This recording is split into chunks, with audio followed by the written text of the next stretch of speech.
Hi, this is Brad Gillis for Star Licks, and today I'll be showing you some of my licks and tricks on the guitar. And first of all, let's get to my equipment. This guitar is a 62 Fender Stratocaster that's been pretty much modified to the hilt as far as what I can do to it. To start out with, I got this guitar about 8 years ago. It was a gift to me from a friend of my brother's who gave it to me sanded down in a box in pieces. And I decided to take the whole thing and just do a number on it. And a lot of people think this is a graphite neck, but it's the actual 62 Fender neck, which I had custom painted black and the original decal put back on. And I had the tuning pegs, or gotch, I think they're pronounced gotch or gotch, tuning pegs that are black chromed. And I had an extra fret added on to it up top. And I use medium jumbo frets on this, which I like. Milled down a hair, and it seems to work for me. The body itself was sanded down, so we ended up painting it with some leftover lacquer I had from my Datsun 240Z, which is red, like an orangish red lacquer that I ended up putting 7 coats of lacquer on, and then over on the top of that 2 coats of Emerald clear, which gives it a pretty hard shell finish. As you can see how it withstands road conditions. The pickup I use is a PJ Marks here in the treble position, humbucking type. And the reason I really like these pickups is it was hard for me to find a pickup that wouldn't squeal when I had the boogie lead channel on, because you have a lot of gain on that lead channel, and a lot of times a lot of other pickups I use would squeal back when I would have to leave that channel on to either start a song or for a break during the song, so I wouldn't have to be next to my pedal board to turn it off. And these seems to work. This pickup seems to work really well for that application. And in the middle position here is the original 62 Fender pickup that came originally with the guitar, which has still been in there and it seems to work well, so I left it in there.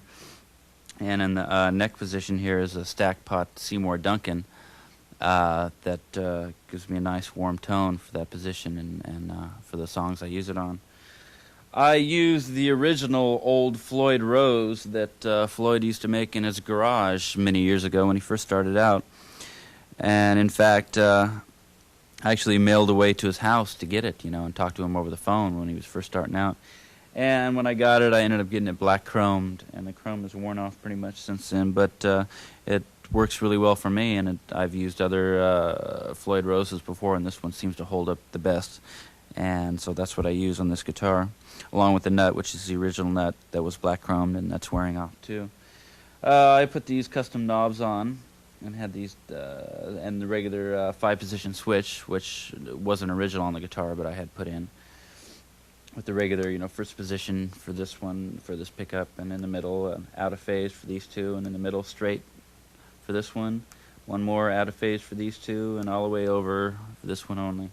The wireless transmitter that is built in the guitar was done by Mark Newman and I, who is my guitar tech, who helped me build all my equipment.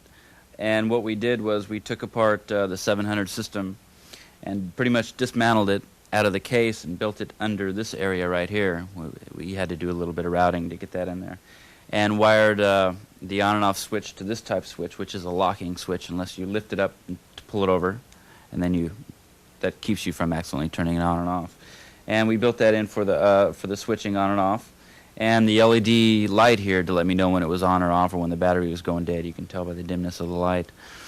Right here, we used to have another transmitter that my brother designed. It's a wireless switching transmitter, which we were able to, when it was mounted in the guitar, we were able to, these switches were used to switch my different effects off and on. This would be used for like echo, this one would be like the AB channel for the boogie, and the third one for either flange or chorus or whatever you wanted to use it for. We ended up taking the transmitter out of this section and mounting it in this box right here, which Mark keeps with him now.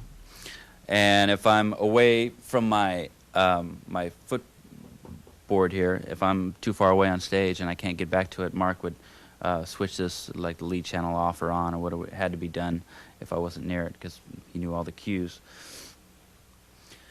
The antenna that I use on this guitar is mounted in the back, routed through this area right here, and laid in there and puttied over. Notice we didn't take the time to repaint it, because the back of a guitar usually gets scratched up quite a lot anyway. And this compartment right here is for the battery for the wireless system, and we have 2 batteries in here. One is a spare, just in case one goes down. And the regular mounting for where my input used to be is rerouted down here. And the strings I use are GHS boomers, and I use the 9 gauge through 42, which I've been using for quite a few years, and seem to work really well because I could bend the bar as far down or as far up as I want, and out of probably 50 shows, I would break maybe 1 string, and that's pretty good performance out of a guitar string.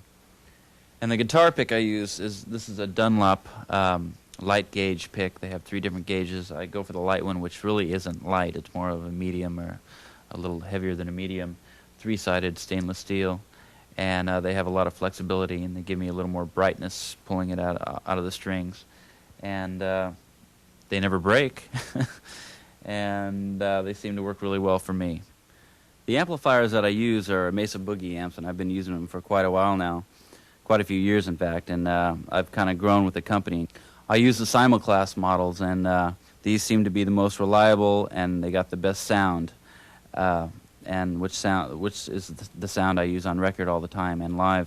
The speaker systems I use on stage are usually split 2 different cabinets. I only run 2 cabinets on stage. One is usually maybe a 212 cabinet, and the other a 412, or else 2 212s or 2 412s, depending on the shows I'm doing. The Boogie cabinets seem to work well with the amplifiers, so that's what I use. For live situations, I usually use the bigger cabinets, the 412 cabinets, but for today, playing in a small room like I am, and playing at a low volume like I am, I prefer to use the 112 Boogie cabinets, which are also great for small club applications.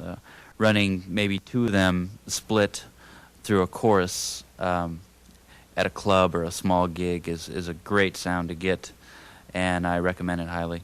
I'm using a rack full of about 9 different effects right now. I'm only using about 4 or 5 on stage, and the rest are backups. I use one Lexicon PCM41, which I use for the delay, which is a short delay. And I have a Roland SDE 2000, which I use for different delay settings. One is a short delay, which I use on just a regular slap for like lead solos. And the other one is a long delay, which I would use, a long heavy delay, which I would use on like Rumors in the Air for the intro. And I use a ADA stereo tap delay for a chorus flange setting. And I have a Lexicon PCM60 for the reverb, which gives me a live concert sound on stage, which I can hear that really doesn't come over maybe too much in the crowd, but gives me more live on stage sound. And then for noise reduction, I have a Rocktron Hush 2C, which is great on stage because sometimes you get unwanted noise and hiss from maybe interference of radio stations nearby, or else lighting systems that don't coincide with the amplification on stage. So that works really well to cut down the noise on stage. Now the foot pedal setup that I use that controls all my effects and my A/B switching for the Boogie amplifier is just was a custom-made 5-switch box that was made by Mark Newman's brother, Kent Newman, who helps out in a lot of effects and designing for the band. Running that through a snake that goes back to the effects, and with 1/4-inch plugs that plug into the outputs of all the effect switchings. Before we get started, let's tune up. First, the low E, A, D,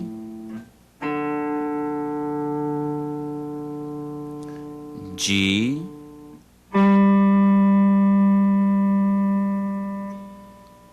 B, and E.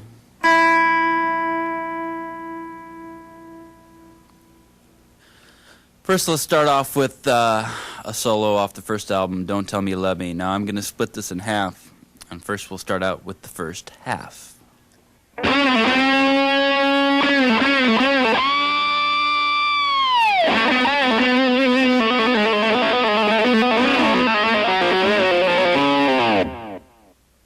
That is the first half of Don't Tell Me You Love Me solo, and I'm breaking it down in halves for you. Let's run through that slow. I want you to note that this note I hit that is a real high harmonic picking that I bend down on the bar must be picked at the very end of your metal plectrum, as they call them, and to get that high harmonic sound on that one note. I'll show you that slowly when I do this.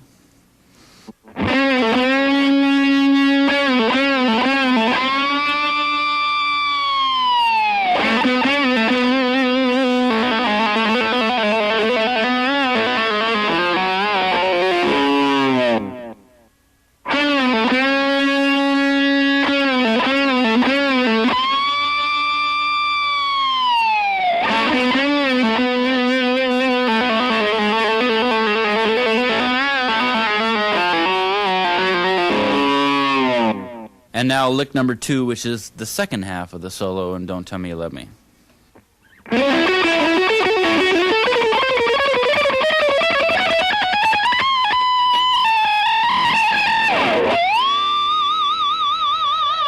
Now what I'm doing on the second half of the solo here, lick number 2, is climbing up chromatically on about the middle of that section. And what I'm doing is I'm actually hitting 3 notes but plucking it 4 times on the way up.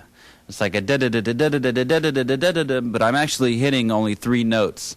So you kind of have a lost picking note in there somewhere that really doesn't come out at that speed, but the feel of the 4 time is there, the fast 4 time is there. And on the very last note harmonic, you would be hitting the G string up right above the 3rd fret. And what I'm doing is I'm taking the bar down, hitting the note, and then pulling it up, and then wiggling it with the bar. So actually we're kind of like going from nowhere and bringing it up to the high note. Now the fluttering is done by flicking the end of the tremolo bar, which is pretty much, Floyd Rose is pretty much the only bridge setup that'll sound like this, unless you have some type of other floating bridge that is set up in a way to actually wiggle or trill like this. The other way that I do it, that I use live, is actually banging the guitar, which will shake the bar when you bang it. So sometimes I just play around and I do a combination of both, da-da-da-da-da-da, like that. But if you do have a Floyd Rose setup, and it is floating meaning that the bridge is up in the air like this and not resting against the body. It's kind of a downfall when you break a string, because it'll take it out of tune, because it'll release a little more tension on the bridge and cause it to go out of tune. But by having the bridge floating the right way with the spring tension right and the neck set up in a way so it is floating and in tune and set up right, you can get this effect out of your guitar. Now let me finish lick number 2, second half of Don't Tell Me You Love Me solo.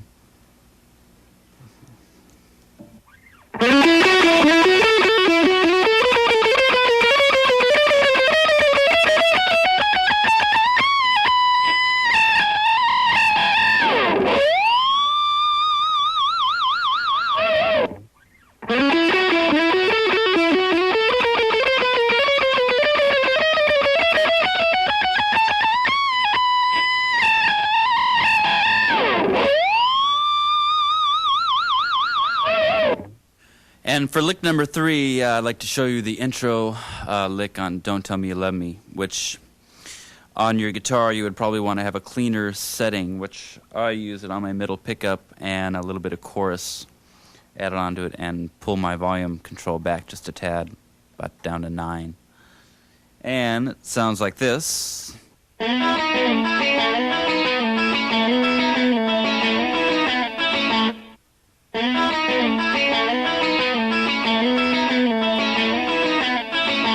And slowly that would be done with 2 fingers on the G and B string up on the 4th fret.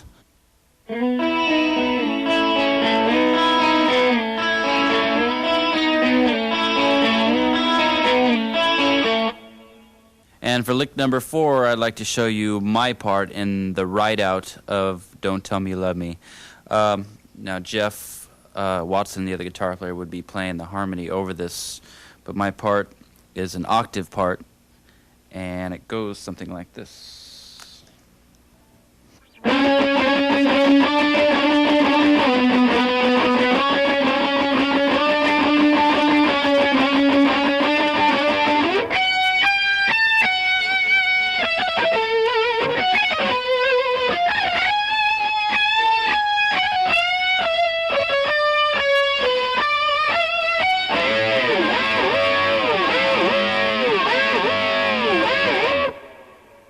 Like I said, it starts out with octaves being played, and halfway through it, I go back into the straight single notes, which Jeff adds the harmony to. And the very last notes I hit are two notes together, bent down with the tremolo. And here it is slowly.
And now for lick number 5 is also off the first album, along with Don't Tell Me You Love Me. This song is called Eddie's Coming Out Tonight. And I'd like to show you the first half of the solo.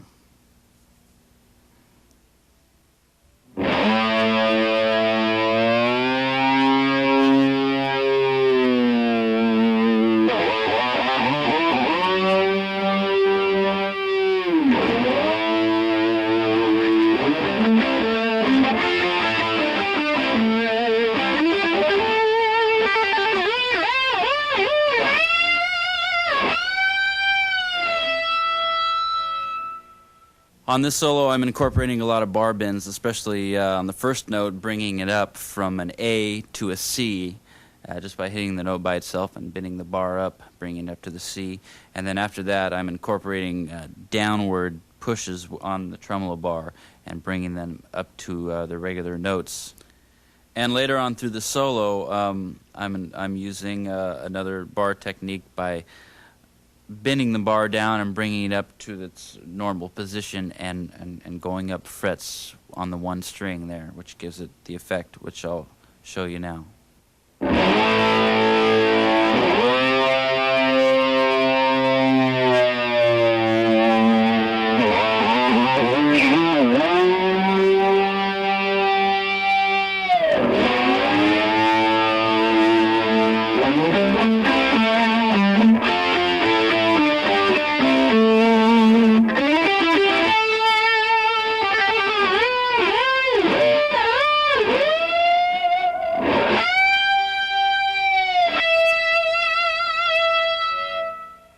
And lick number 6 would come right after my guitar solo, which is lick number 5. And in this section, this is where I play the first half of the run, and then Jeff would play the second half, and then we trade off one more time, and then we both get together for a harmony run up the scale to the very high A note. My part would essentially go like this in fast speed, normal speed.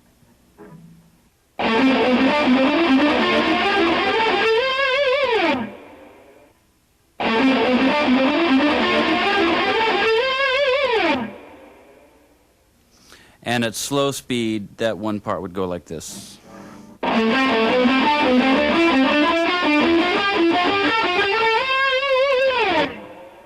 And the next section on that would be where Jeff and I both play together in harmony. And my part would go like this. I will play it to you in slow speed so you can actually see what's coming at you here.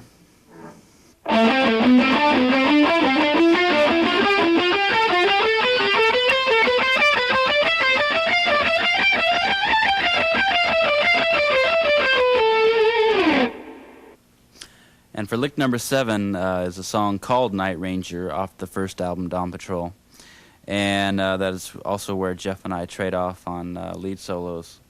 And I like to show you the parts that I do on that section. This would be lick number 7.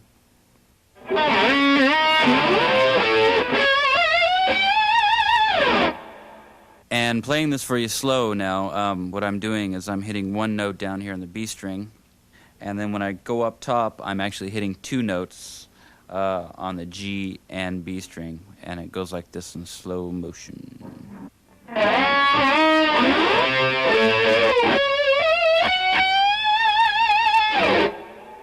And on the very end of that lick right there is when I use the tremolo bar by wiggling it, gives it kind of a crazy wild effect, which is fluent in my style.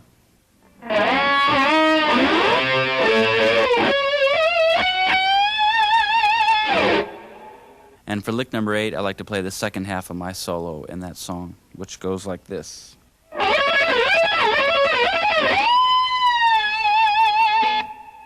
And then again, for lick number 8 that I'm showing you, I'm using a lot of tremolo bar on that by starting with the notes pushed down on the tremolo and bringing them up to key. Slowly it would go like this.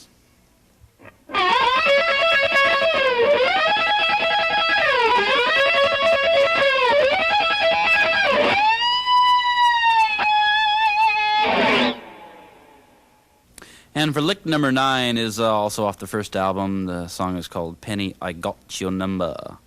And that's where I do the solo in this song.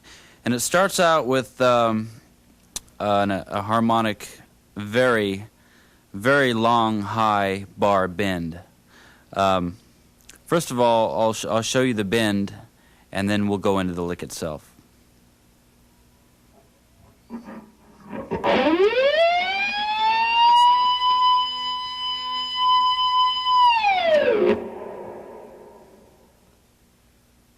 Now, what I'm doing there is hitting on top of the 5th fret on the G string, starting out with the bar real low, hitting the note while the bar is low, and pulling it all the way up to the B note.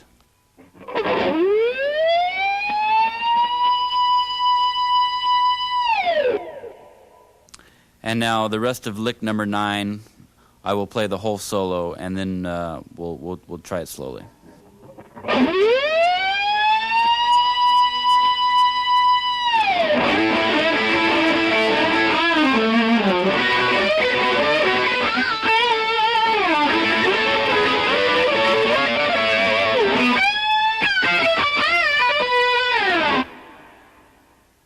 So for lick number 9, that would be the first half of the solo in Penny. Let me play that to you slowly.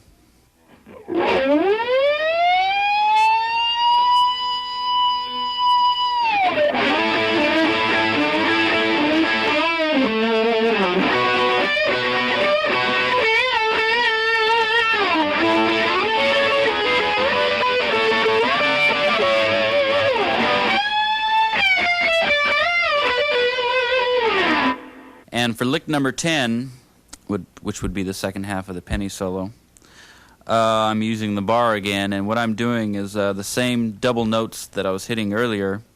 I'm hitting the same notes, but trilling back and forth on 2 notes and bending the bar up and down, not up, but up to the note until I'm ending where I'm going to show you now. I'll show you at fast speed.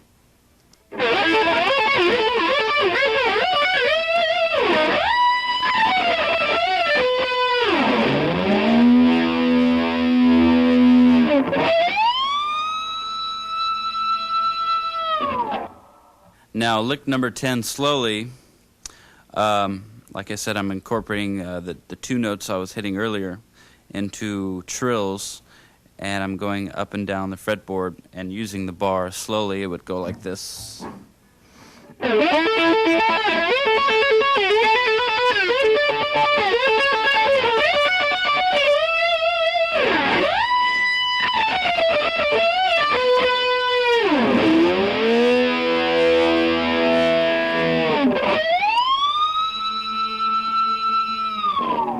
lick number 10, what I'm doing at the very end of that is hitting two notes where the chord change at the end of the solo goes back to an E chord. I'm hitting two notes right above the 7th fret right here, the harmonics, and raising them up to get a root and a fifth, which gives me that E chord in the bottom without a third added to it. And the very last note, the very high harmonic, starts way at the bottom by holding your tremolo down and hitting right above the 3rd fret on the G string and bringing it up to the high E, which is your root for your ending chord, ending note of that solo, that phrase, which sounds like this.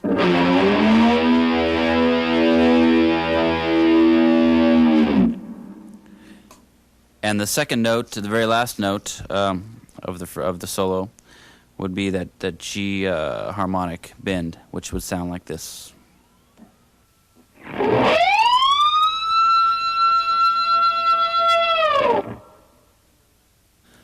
And now for lick number 11, I'd like to play you the intro harmonic double note intro, which goes like this.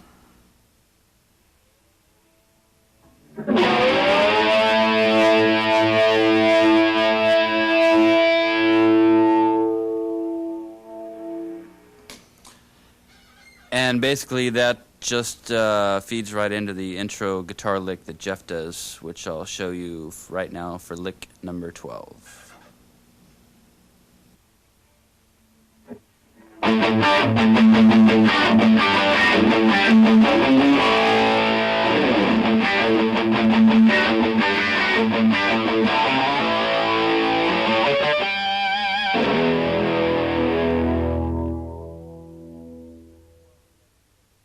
For lick number 12, that intro guitar lick in Rockin' America, what I'm doing is I'm hitting the root note A and an octave,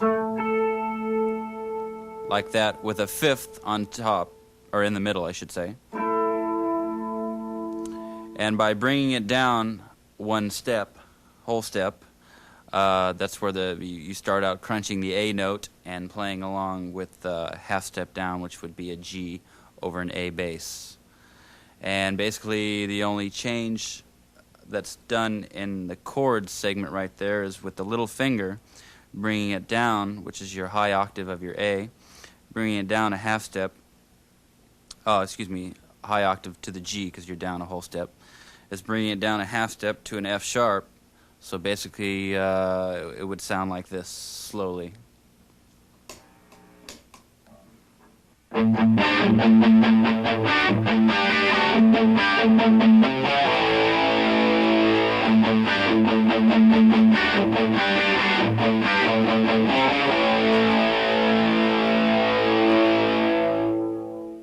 And to explain what I just played, those three notes are starting on the A string, hitting above the 4th fret, and your next note would be on the D string, hitting above the 5th fret, and lastly hitting above the G string on the 5th fret. So slowly it would sound like this.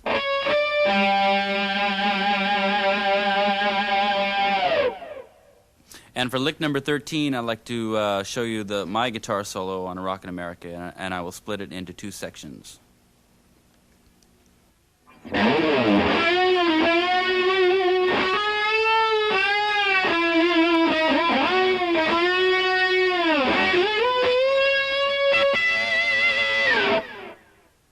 So what I'm doing on that actually is there's a few notes there that I'm not actually picking. By bending the bar down and up actually takes the place of actually picking the note.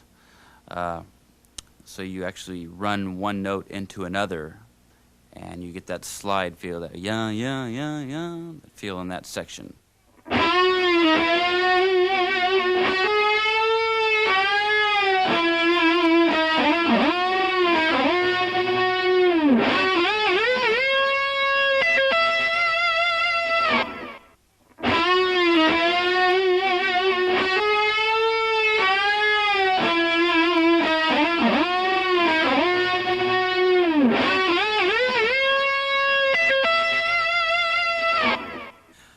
And for the second half of lick number 13, or we'll call it lick number 14, which is the second half of my solo in Rockin' America, goes like this, and then I will explain it.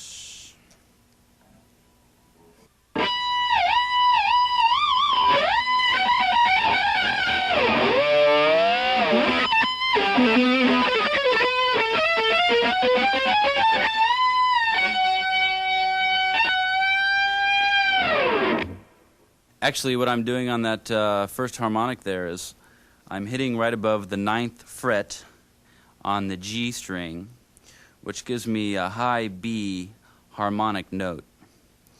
And that's the first note of, that's the key we're in on the solo.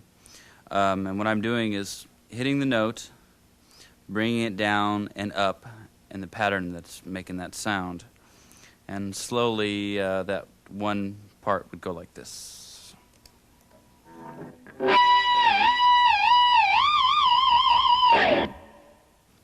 And slowly the whole lick would go like this.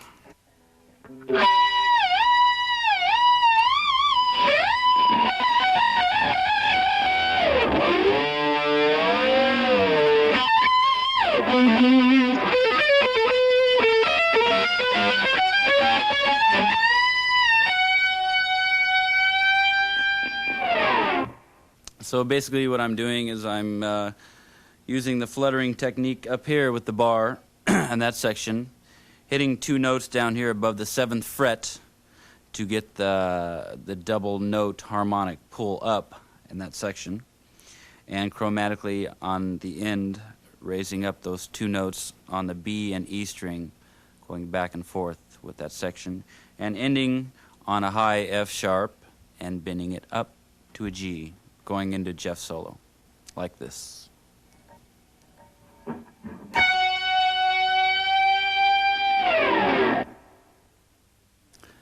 And now for lick number 15, this will be Rumors in the Air, the very intro, which I incorporate a slap echo into the notes, which gets a doubling effect when used correctly, or this way that I use it gets the effect that I will show you now.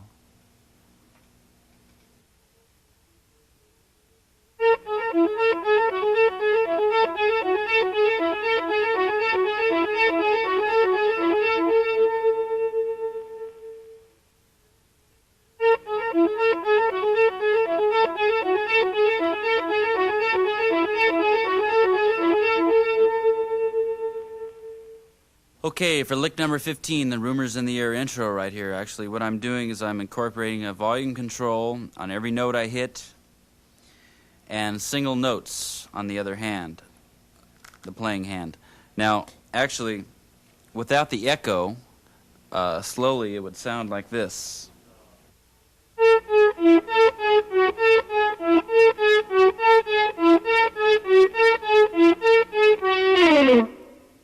Now, by popping in the echo in that section right there, it gives it the effect that you hear on the album.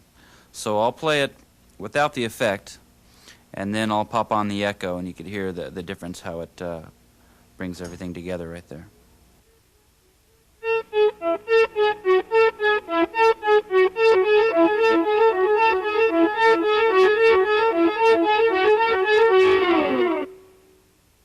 Now for lick number 16 is off our first single off the 7 Wishes, our latest album.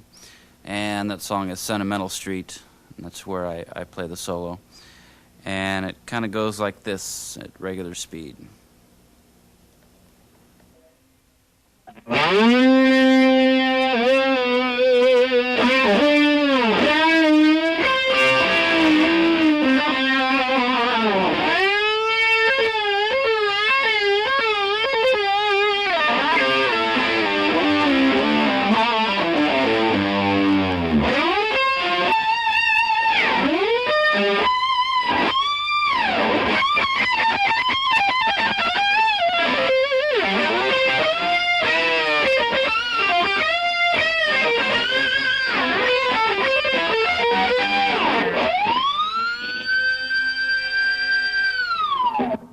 Now, that being lick number 16, you can tell we're moving on to a little more advanced, longer solos.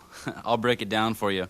Actually, I just start out doing single note, little vibrato bends, And one unusual thing I incorporate in that solo is actually hitting a note and wiggling the note down here with this finger, but bending the bar down, which gives it that one effect that sounds like this.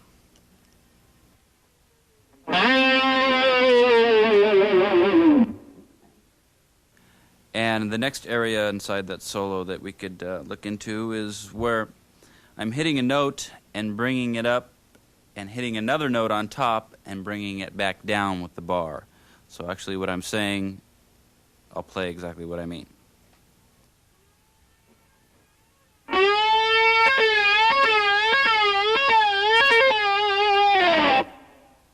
Now after that section I do a few double note guitar runs down until I hit the bottom G note, and slowly it would go like this.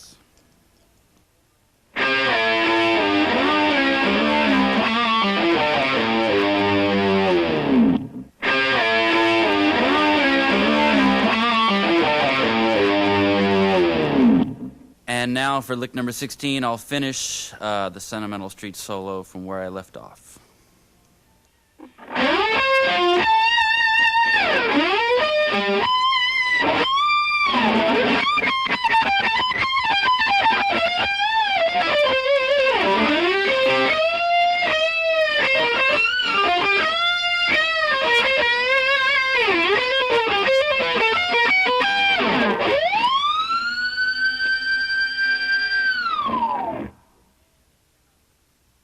And again, on lick number 16 at the end, I incorporate that harmonic pull-up, which I've been seemed to be doing a lot on a lot of solos.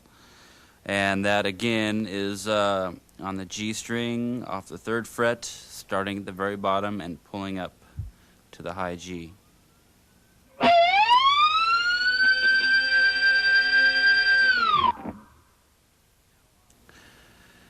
Now, on that last note I hit, it's really hard to pull that note off unless you have a lot of gain on your amplifier. I'm using the B channel, which is the lead channel on the Boogie amplifier, to get enough gain to pull that high note off. And you can get the same effect by using a distortion box or maybe cranking your amp up to 11 if it can go that high. But if you can't seem to pull off harmonics, or if they just won't come out, make sure you have fresh strings on your guitar and make sure you're hitting it right on top of the fret. That makes a lot of difference, placement of your actual finger to hit the note.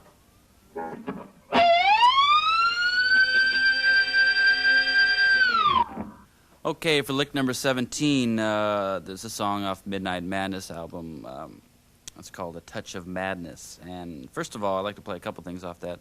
But first of all, I'd like to play a little rhythm break that Jeff and I both do together, the same part. And it goes something like this.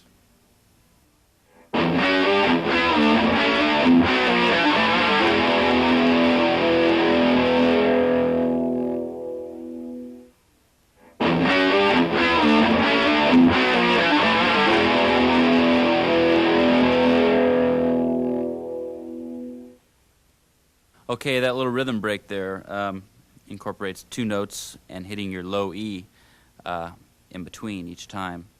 And pretty basic. Towards the end, you can see me pull up the bar to get that da-da-da-da-da-da type sound there. I'll play it for you slow so you could tell what I'm talking about here.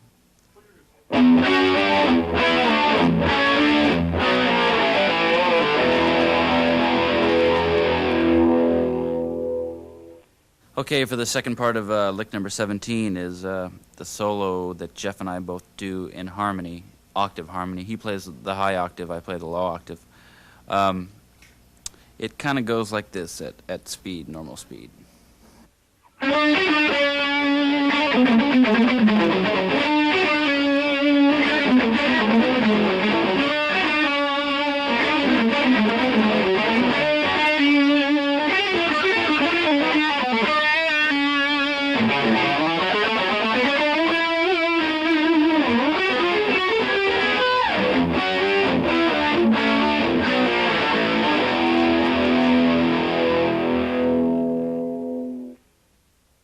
Okay, what we're doing is, like I said, Jeff and I do a harmony. I do the lower one down here, he does an octave higher up top, and then we add that rhythm fill, which you heard at the end of that, on the very end of it.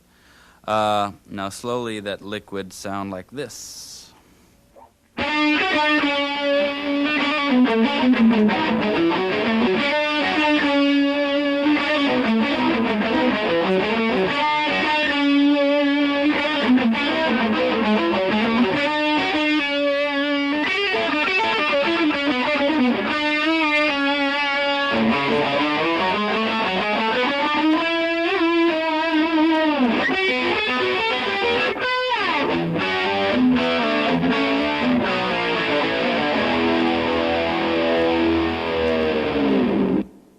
Now at the very end of that solo before the rhythm section is like a chromatic run up the scale, leaving on the B string, leaving the open B note open in between each note.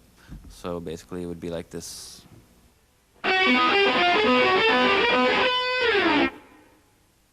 Okay, for lick number 18, the very end ride out of Touch of Madness, I do a couple little fills there, but the interesting part to me that I like to share with you is a section I do that sounds pretty much like a haunting, swirling, crazy sound. I don't know how to explain it, but the sound would sound like this.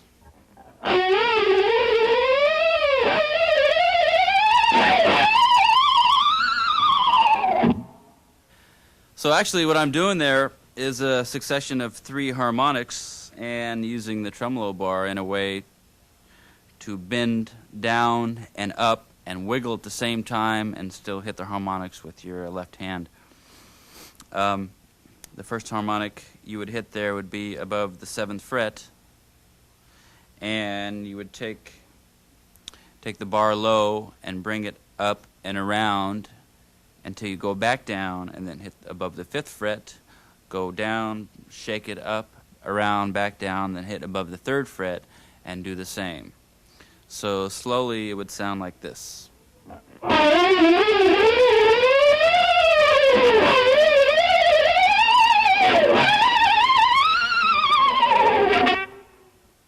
Not really the most commercial sound you'll ever hear, but it's I thought it fit a song called Touch of Madness for lick number 18.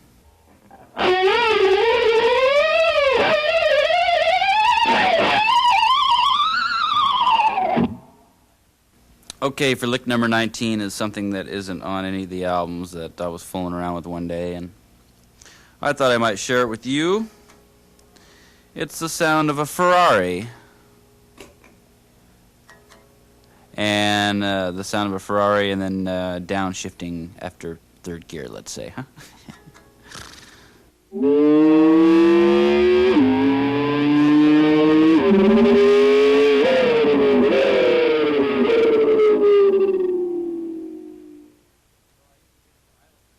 Well, I used to get it to idle pretty good, but I changed the strings that time, and now it doesn't seem to want to idle the way it used to. But the way you do that is incorporating...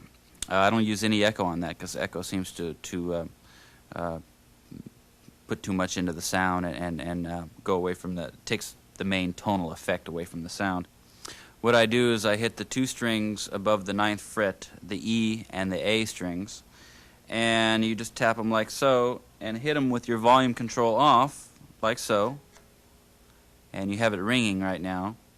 You pull your bar all the way to the bottom and slowly bring up your volume control and control the revs with your hand, like so.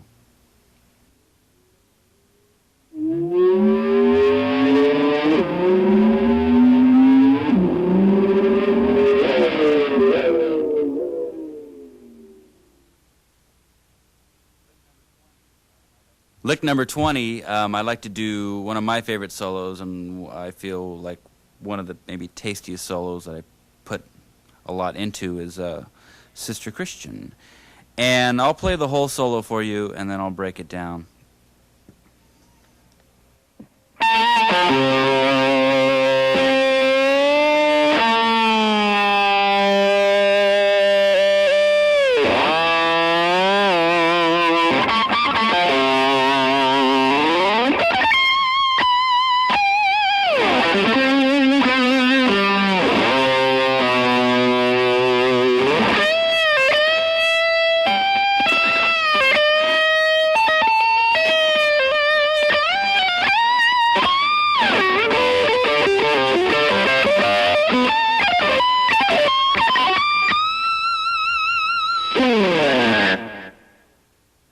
Okay, that was lick number 20, Sister Christian solo. Now in breaking that down, the very first note I hit is pretty much of a bite, which means what I'm doing is I'm holding the very edge of the pick and getting that bite sound for the very first note, which sounds like this for the first note.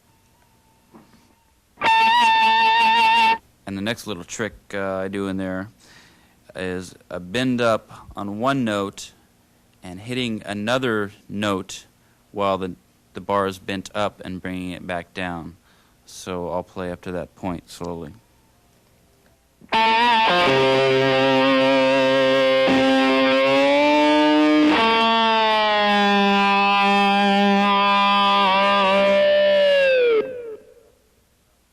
Okay, what I'm doing about the fifth note into the solo is I'm hitting a C note on the A string.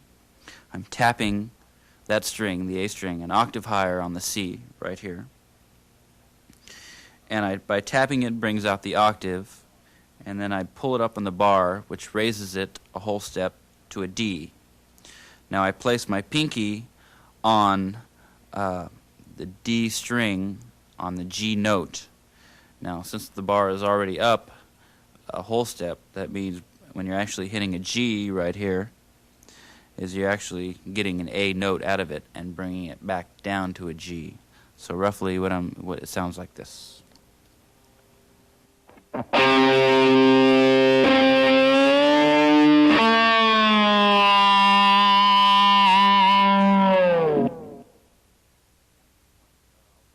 And at this point, I'll play the whole solo for you slowly and show you everything that's going on here.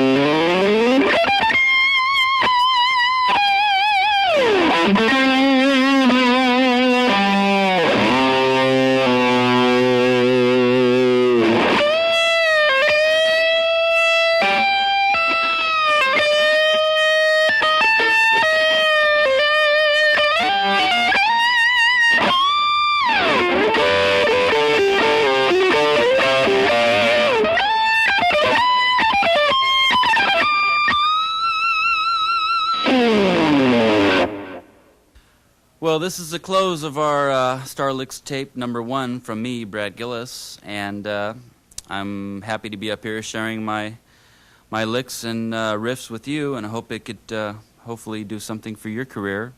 And with a lot of dedication and time involved and practice and a lot of soul and finesse in your own style, creating your own style, hopefully you could be up here yourself making a tape for me someday. And this is Brad Gillis saying, keep rocking.